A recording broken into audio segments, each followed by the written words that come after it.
السلام علیکم پیارے دوستو، کیا آپ نے کبھی سوچا ہے کہ ایک حبشی غلام جسے لوگ کم تر سمجھتے تھے، وہی غلام دنیا کے سب سے بلند مقام پر کیسے پہنچ گیا؟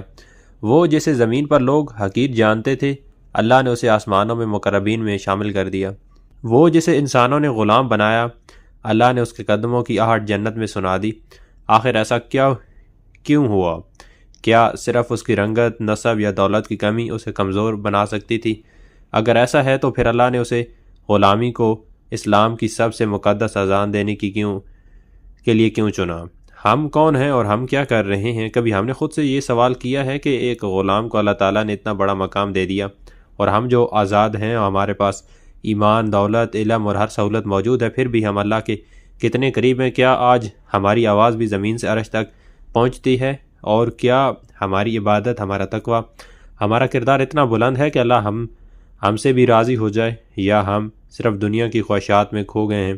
حضرت بلال صبر، قربانی اور عشق کے رسول کی علامت کو آج تفصیل سے بیان کریں گے کہ یہ ایک عام غلام کی کہانی نہیں ہے، بلکہ ایک ایسے عظیم انسان کی داستان ہے جس نے دنیا کے ہر ظلم کو سہ کر بھی اللہ اور اس کے رسول کا دامن نہیں چھوڑا۔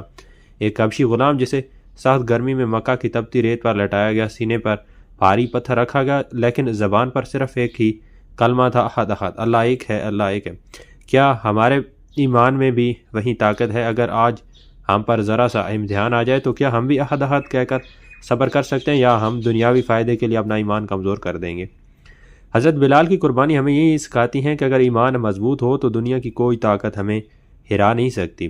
یہی وہ غلام تھا جسے نبی کریم صلی اللہ علیہ وسلم نے اپنی محبت کا اعلیٰ ترین درجہ دیا۔ وہ غلام جس کی اذان مدینہ کی گلیوں میں گونجتی تھی، اور وہ غلام جسے نبی کریم صلی اللہ علیہ وسلم نے جنت کی خوشخبری دی، اور وہیں غلام جس کے قدموں کی آہٹ جنت میں سنائی دی گئی۔ تو پھر سوال یہ ہے کہ اگر ایک غلام اپنے ایمان، وفاداری اور قربانی سے جنتی ہو سکتا ہے، تو ہم جو آزاد ہیں، کیا ہم نے بھی اپنی زندگی کو جنت کے قابل بنایا ہے؟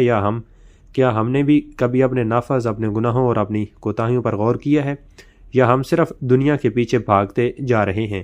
یہ صرف ایک کہانی نہیں بلکہ ایک آئینہ ہے جس میں ہمیں اپنا عکس دیکھنا چاہیے۔ حضرت بلال کی زندگی ایک اہم پیغام ہے، ایک درس ہے، سب سے بڑھ کر ایک ایسی حقیقت ہے جو ہمیں یہ سکھاتی ہے کہ اللہ کے ہاں عزت نہ رنگ کی بنیاد پر ہے، نہ نسل، نہ دولت، بلکہ صرف ایمان اور تقوی کی بنیاد پر ہے۔ اب سوال یہ ہے کہ کیا ہم بھی وہ مقام حاصل کر سکتے ہیں؟ مدینہ منورہ میں اسلام کی بنیاد مضبوط ہو رہی تھی، مہاجرین اور انصار مل کر اسلامی معاشرے کی تشکیل میں مصروف تھے۔ مسلمانوں کی تعداد بڑھنے کے ساتھ ساتھ ضرورت محسوس ہونے لگی کہ نماز کے اوقات کی اطلاع دینے کے لیے کوئی واضح مؤثر طریقہ اپنایا جائے۔ اذان کا انتخاب کیسے ہوا؟ جب مسجد نبوی مکمل ہوئی تو صحابہ کرام نے مشورہ دیا کہ لوگوں کو نماز کے لیے جمع کرنے کے لیے کوئی علامات مقرر کی جائے۔ اس موقع پر کئی تجاویز سامنے آئیں۔ ناقوس بجانا جیسے عیسائی کرتے تھے، آگ جلانا جسے مجوسی کرتے تھے، اور بغل بجانا جسے جنگ میں کیا جاتا تھا، لیکن رسول اللہ صلی اللہ علیہ وسلم نے ان تجاویز کو پسند نہیں فرمایا۔ آپ صلی اللہ علیہ وسلم اس بات کے منتظر تھے کہ اللہ کی طرف سے کوئی خاص ہدایت آئے۔ حضرت عبداللہ بن زید کا خواب۔ ایک دن حضرت عبداللہ بن زید نے خواب میں ایک عجیب منظر دیکھا۔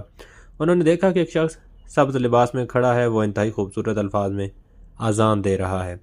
حضرت بلال بن زید نے اس شخص سے پوچھا کہ یہ کلمات کیا ہیں؟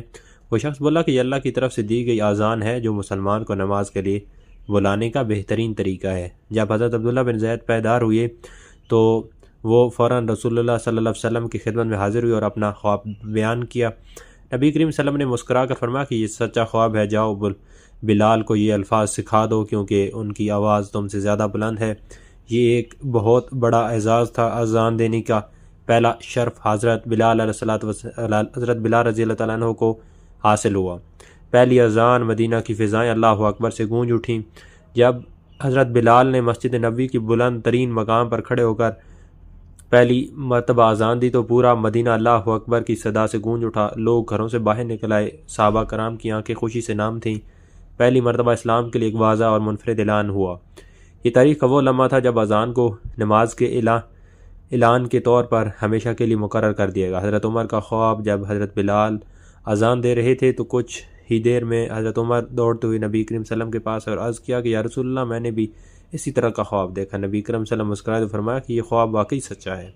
اس بات کی تصدیق تھی کہ اذان ایک الہامی طریقہ تھا جو اللہ کے حکم سے منتخب ہوا تھا۔ اذان کی روحانی تاثیر۔ پہلی اذان کے بعد مدینہ کے غیر مسلموں نے بھی اس اعلان کو سنا۔ کچھ لوگوں نے مذاق کیا جبکہ کچھ اس کے روحانی پیغام سے متاثر ہوئے۔ یہودیوں نے کہا کہ یہ تو موسیٰ علیہ السلام کی تورات میں لکھے گئے کلمات ہیں۔ نصرانیوں نے کہا کہ یہ تو انجیل میں لکھے گئے الفاظ کی طرح ہیں۔ تو منافقین نے کہا کہ یہ تو محمد صلی اللہ علیہ وسلم نے خود بنا لیے ہیں۔ لیکن جو لوگ سچے دل سے اللہ کی تلاش میں تھے ان کے لیے اذان کا پیغام ایمان کی روشنی بن گیا۔ یہ پہلا موقع تھا جب مسلمانوں کو ایک باقاعدہ اور منفرد طریقے سے عبادت کے لیے بلایا گیا۔ اس کے بعد سے آج تک دنیا کے ہر کونے میں اذان دی جاتی ہے، یہ قیامت تک باقی رہے گی۔ اب سوالات یہ ہیں کہ اگر آپ مدینہ میں ہوتے تو پہلی اذان سنتے تو آپ اس پر کیا اثر ہوتا؟ کیا آج بھی اذان کی آواز سن کر ہمارے دلوں میں ویسا ہی ایمان بیدار ہوتا ہے جیسے صحابہ کے دلوں میں ہوا تھا؟ اذان کی روحانی تاثیر کو اپنی زندگی میں کیسے محسوس کیا جا سکتا ہے؟ مدینہ کی فضائیں پہلی اذان کی صدا سے گونج اٹھیں۔ حضرت بلال مسجد نبی کو ایک بلند مقام پر کھڑے ہوئے۔ ان کے دل میں ایمان کی روشنی تھی اور زبان میں وہ کلمات تھے جو رہتی دنیا تک مسلمانوں کی پہچان بننے والے تھے۔ جیسے ہی انہوں نے بلند آواز میں اللہ اکبر کہا تو مدینہ کی بازار، گلیاں، گھروں کے دروازے، ہر جگہ یہ نورانی صدا گونجنے لگی۔ مسلمان جو پہلے مختلف اوقات میں اپنے طور پر نماز کے لیے آتے تھے اب ایک باقاعدہ اعلان سن رہے تھے۔ مہاجرین اور انصار گھروں سے باہر نکل کر مسجد کی طرف بڑھنے لگے اور کچھ کے چہروں پر حیرت، کچھ کی آنکھوں میں آنسو اور کچھ کے دل کی محبت سے بھرے ہوئے اللہ کی محبت سے بھرے ہوئے تھے۔ مدینہ میں موجود غیر مسلم بھی رک گئے۔ کچھ نے ایک دوسرے سے پوچھا کہ یہ کس چیز کا اعلان ہو رہا ہے؟ یہ کون سے الفاظ ہیں جو اتنے خوبصورت اور طاقتور لگ رہے ہیں؟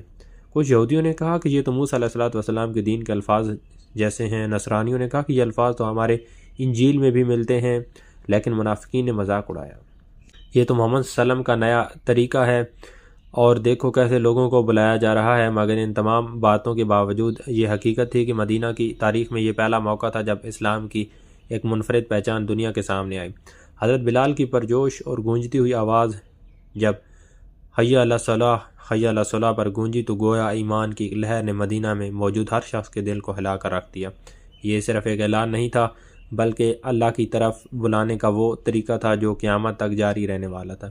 مسجد نبوی میں پہنچنے والے صحابہ کرام نے نبی کریم صلی اللہ علیہ وسلم کی طرف دیکھا اور آپ صلی اللہ علیہ وسلم کے چہرے پر مسکراہٹ دیکھی تھی اور خوشی واضح تھی۔ آپ صلی اللہ علیہ وسلم نے فرمایا کہ یہ اذان اللہ کی مرضی سے دی گئی ہے اور یہ ہمیشہ کے لیے مسلمانوں کا طریقہ بنے گی۔ یہ وہ دن تھا جب اسلام کو پہلی بار ایک منظم عبادتی نظام ملا اور جب بلال کو وہ اعزاز حاصل ہوا جو آج تک ہر مؤذن کے لیے ایک مثال ہے۔ حضرت بلال کا اذان دینا مدینہ کی پہچان بن چکا تھا۔ جب بھی وہ اپنی گونجتی ہوئی